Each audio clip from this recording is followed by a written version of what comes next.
Now moving on, Nigeria and South Africa are poised for a blockbuster semi-final clash at the Women's Africa Cup of Nations in Morocco.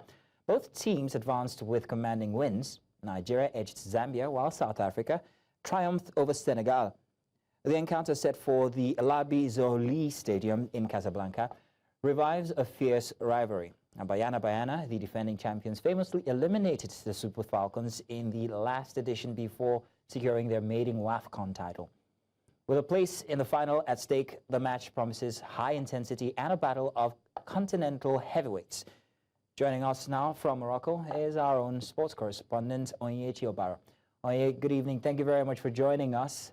I'm hoping that there wouldn't be too much of a delay, but I'm going to go right ahead and ask our question. How would you describe the mood in the Super Falcons camp ahead of this highly anticipated semi-final against South Africa? Thank you so much, Max. We touched down their training yesterday and we could see that they're in a very comfortable mood. They're not overthinking the encounter. Yes, it's a rivalry between Nigeria and South Africa, of course, reminding them of what happened in the group stage of the Women's African Cup of Nations before now, and how South Africa has always gone past Nigeria at the Aisha Buhari Cup.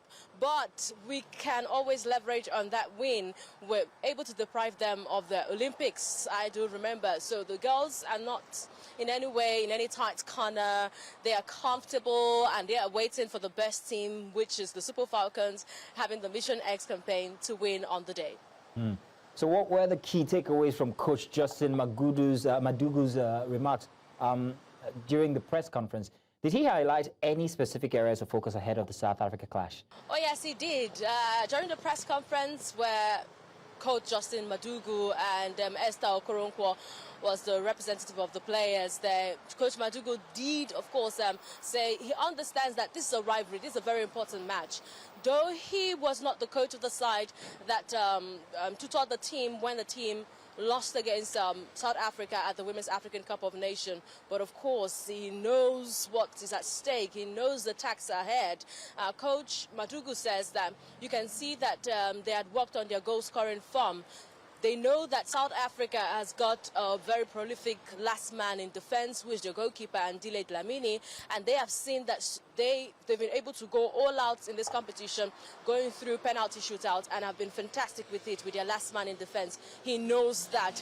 He's saying that if his players can score early goals, can go with the same performance that they brought up against Zambia, then maybe the whole score will be settled and the game will not be stretched into extra time for penalty shootouts. He says that the camp understand the task ahead. Mission X is still possible. He's also clamoring for fans, Nigerian fans in Morocco, to come out and rally for the girls. He says he appreciated them and said that they are always the bone, the 12th man on the pitch, cheering the girls, that he keeps hearing their cheer when he sits on the sideline, when he stands on the sideline. He appreciated, of course, the Nigerian fans in Morocco. All right. So are there any injury concerns or fitness issues in the Nigerian squad? Oh dear. Oh yes, okay, he gave us update about Ashley Plumpton and Alimatu Ainde. Of course, we were able to see that they were excused from the light workout that was made available to the press. Of course, we had 15 minutes with them before they began their tactical training. They're in good form, nothing to worry about, no cause to worry.